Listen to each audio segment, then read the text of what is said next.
आज हम एक बहुत ही पावरफुल आइडिया के बारे में बात करने वाले हैं कि कैसे नफरत या उकसावे का सामना करने के तरीके को पूरी तरह बदला जा सकता है। ये एक ऐसी प्लेबुक है जो लड़ाई शुरू होने से पहले ही जीत दिला सकती है। तो सबसे पहले एक सवाल, जब किसी को उकसाया जाता है तो उसका पहला रिएक्शन क्या होता है? गुस्सा, बहस या कुछ और? ये जो हमारा डिस्कशन है ये उसी रिस्पॉन्स को मास्टर करने का एक गाइड है। यहाँ हम कुछ ऐसे पावरफुल तरीके देखेंगे जिनसे कोई भी अपनी फीलिंग्स का मालिक बन सकता है, उनका गुलाम नहीं। तो चलिए सबसे पहली स्ट्रैटेजी देखते हैं, और वो है खामोशी का हथियार। और ये कोई कमजोरी नहीं है, बल्कि एक ऐसा अचूक दाव है जो लड़ाई शुरू होने से पहले ही जीत दिला सकता है। ये जो बात यहाँ लिखी है ना, खामोशी खाली नहीं होती, ये जवाबों से भरी होती है।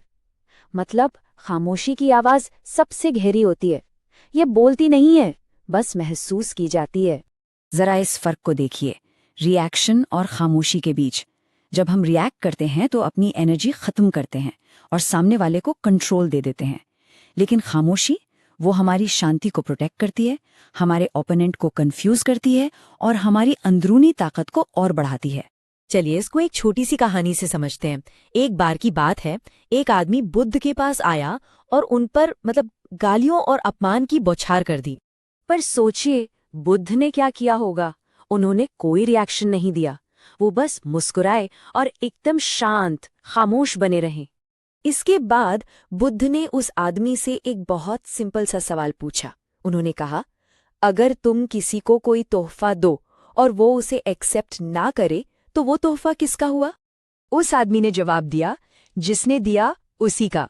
बुद्ध मुस्कुराए और बोले, ठीक इसी तरह तुम्हारी गालियां तुम्हारे पास ही रह गईं।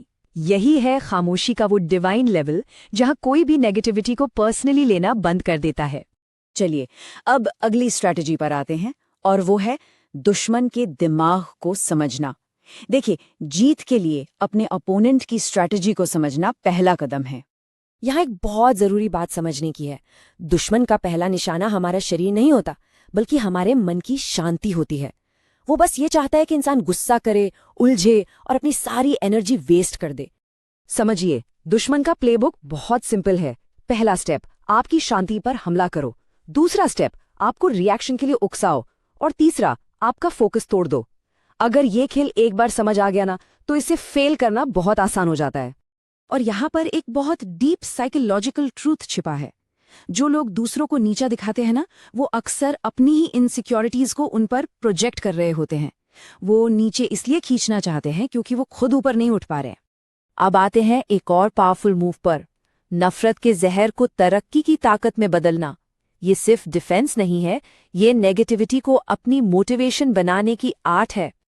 बिल्कुल जैसा यहाँ लिखा है, हर अपमान एक छिपा हुआ आशीर्वाद है जो आपको महानता की ओर धकेलता है। जब कोई कहता है ना कि तुमसे नहीं होगा, असल में वही पल होता है कुछ कर दिखाने की, आग जलाने का। तो सवाल ये है कि नफरत को भूख में कैसे बदलें? अपमान को सक्सेस के लिए रॉ मटेरियल की तरह देखिए। क्रिटिसिज्म को इम्प्रूवमेंट के एरियाज ढूंढने के लिए यूज कीजिए। जो लोग शक करते हैं उन्हें अपना अनपेड मोटिवेटर बना लीजिए। और गुस्से की जो इंटेंस एनर्जी होती है ना, उससे किसी प्रोडक्टिव काम में लगा दीजिए। और हाँ, जो लोग अंडर एस्टिमेट करते हैं उन्हें गुस्से से नहीं, बल्कि उस पुश के लिए ग्रैटिट्यूड के साथ याद रखिए। और ये सब हमें हमारी चौथी स्ट्रैटेजी तक ले आता है कि सफलता ही सबसे बड़ा बदला है। अपनी अचीवमेंट्स को ही अपना अनडिनाइबल जवाब बनने दीजिए। ये कहावत इस आइडिया को परफेक्टली कैप्चर करती है। खामोशी से मेहनत करो, अपनी सफलता को शोर मचाने दो। जब जवाब शब्दों से नहीं बल्कि नतीजों से दिया जाता है ना, तो उसकी गूंज सालों तक सुनाई देती है। यहाँ पे बदले की डेफिनेशन ही बदल जाती है। असली बदला दूसरों को बर्बाद करना नहीं है, बल्कि खुद को इतना ऊंचा बना लेना है कि वो आप तक पहुंच ही ना सकें। जब वो गिराना चाहें और आप आसमान छू लें, वही है असली जीत। और अब हम इस प्लेबुक के सबसे जरूरी हिस्से पर आते हैं, द अल्टीमेट इनर विक्ट्री, यानी अपनी जिंदगी की सबसे अहम लड़ाई जीतना। तो पॉइंट ये है, सबसे बड़ी लड़ाई दुनिया पर नहीं बल्कि अपने मन पर जीत हासिल करने की है। असली दुश्मन बाहर नहीं है, वो हमारे अंदर बैठा गुस्सा, नफरत और डर है। तो ये आंतरिक विजय है क्या? ये एक ऐसी स्टेट है जहां किसी की शांति और सुकून को बाहरी केओस या प्रोवोकेशन से डिस्टर्ब नहीं किया जा सकता। जब अपमान के बदले मुस्कान और नफरत के बदले प्यार दिया जाए तो समझिए कि खुद पर विजय पा ली गई है। असली जीत है सेल्फ मास्टरी। जब हम अपने विचारों, अपनी फीलिंग्स और अपने रिएक्शंस पर जीत हासिल कर लेते हैं, तभी जिंदगी में असली आज़ादी मिलती है। तो सवाल यही है, क्या ये लड़ाई जीतने के लिए सब तैयार हैं?